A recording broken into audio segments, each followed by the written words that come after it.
हिंद दोस्तों, आज ये स्टडी शाला में आपका स्वागत है। हमने पिछली वीडियो में हिंदी वर्णमाला को पढ़ाया है। अगर आपने वो वीडियोस नहीं देखी तो इसे ज़रूर देखें। और हमने 10-10 मिनट में पूरा कॉन्सेप्ट क्लियर किया है, जो यूपी पुलिस एग्ज़ाम और अन्य एग्ज़ाम की दृष्टि से बहुत महत्वपूर्ण है। और आज का टॉपिक है समास। तो चलो फिर शुरू करते हैं। समास समास किसे कहते हैं? तो समास किसे कहते हैं? समास को हिंदी में बोलते हैं संक्षेप। समास का दूसरा अर्थ होता है संक्षेप।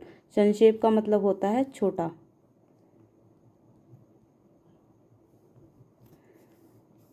इसकी परिभाषा है, संक्षिप्तीकरण को समास कहते हैं। समास का अर्थ होता है संक्षिप्तीकरण, यानी समास का दूसरा भी अर्थ होता है जहाँ पर कम से कम शब्दों में अधिक अर्थ को प्रकट किया जाए, वह भी क्या कहलाता है? समास कहलाता है।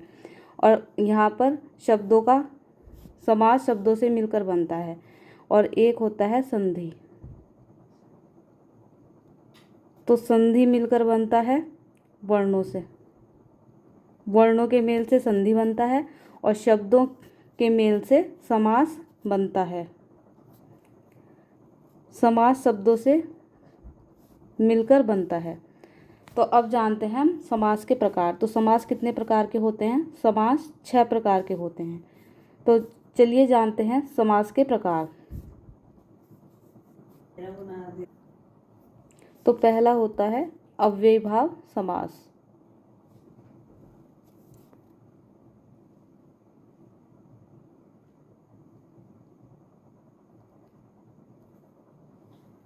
अव्ययीभाव समास क्या होता है? जिसका पूर्व पद प्रधान होता है वह क्या कहलाता है? अव्ययीभाव समास कहलाता है। पूर्व पद का मतलब होता है जिसका पहला पद,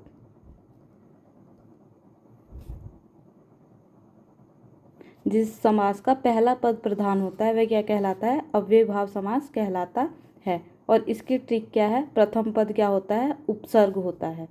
जिस समास का प्रथम पद उपसर्ग होगा और उसका प्रथम पद प्रधान होगा वो क्या कहलाता है? अव्ययीभाव समास कहलाता है। पहचान के लिए क्या है? जैसे यथा, भर, प्र, प्रति, अति, अधि, परि, परा, मतलब जितने भी उपसर्ग वाले शब्द होंगे तो वो अगर किसी भी शब्द के साथ जुड़ेंगे तो वो कौन सा समास कहलाएगा? अव्ययीभाव समास कहलाता है। जैसे यथाशक्ति, तो यथा क्या है? उपसर्ग। अभिमान, तो अभि क्या है? उपसर्ग। जैसे एक शब्द होता है बेईमान, तो इसमें बे शब्द क्या है? उपसर्ग।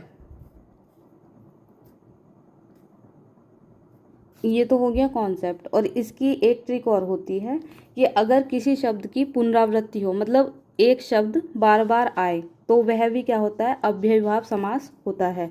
जैसे धड़ा, धड़, तो इसमें धड़ाधड़ जो है रिपीट हुआ है।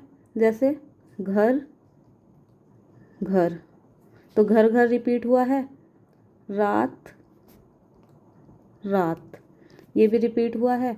मतलब ऐसे समास जिनकी पुनरावृत्ति होती है, मतलब जिन शब्दों की पुनरावृत्ति हो, वो भी क्या कहलाता है? अव्ययीभाव समास कहलाता है। दूसरा होता है तत्पुरुष समास। तो तत्पुरुष समास किसे कहते हैं? जिस समास में पूर्व पद गौण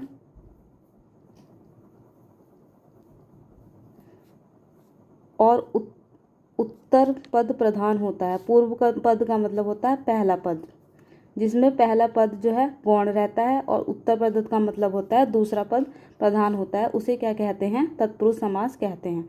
मतलब पहला पद तो गौण होगा और दूसरा पद क्या होगा? प्रधान होगा। और जिसमें पहला पद प्रधान होगा वो क्या कहलाएगा? अव्ययीभाव समास। और जिसमें पहला पद गौण होगा और उत्तर पद प्रधान होगा, मतलब दूसरा पद प्रधान होगा, वो क्या कहलाएगा?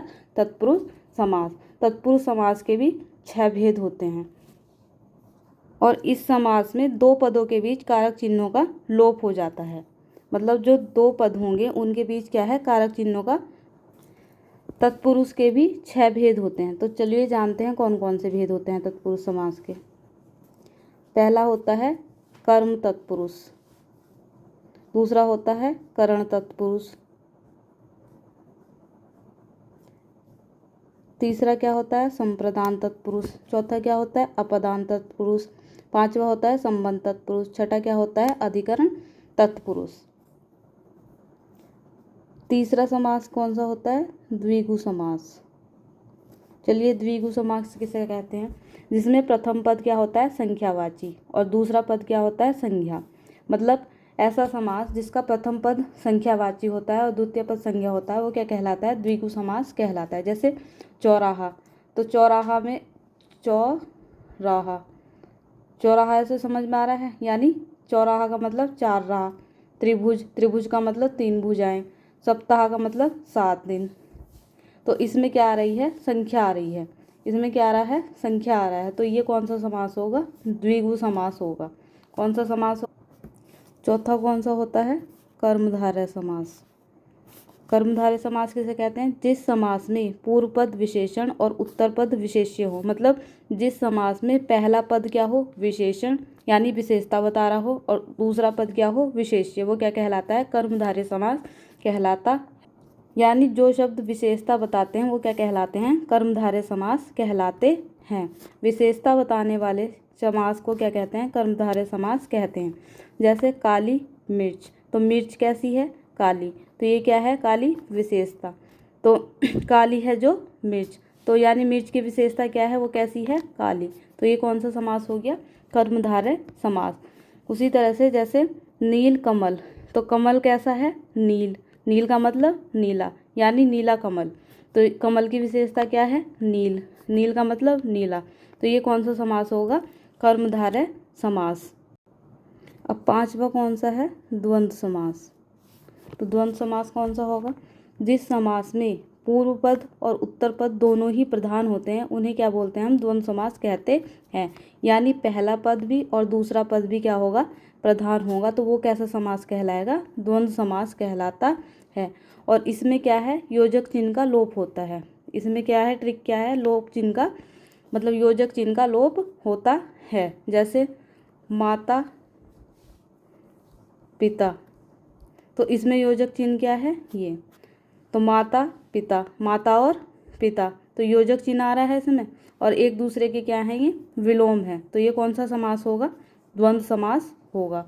उसी तरह से राम कृष्ण, तो राम कृष्ण के बीच में योजक चिन्ह आ रहा है तो राम और कृष्ण, ये भी कौन सा होगा द्वंद्व समास होगा।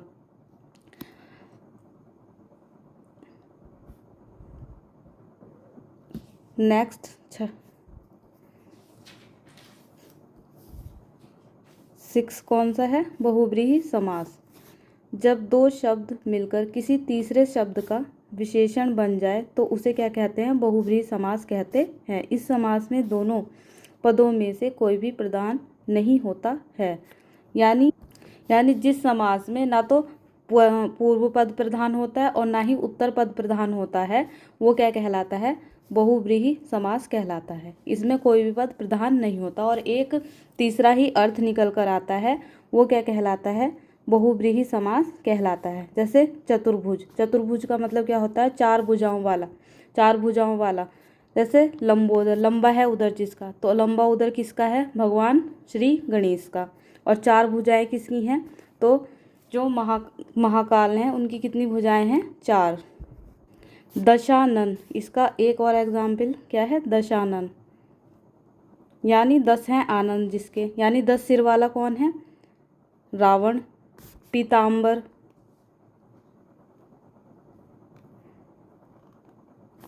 पीले हैं वस्त्र जिसके, तो वो कौन है भगवान श्री कृष्ण।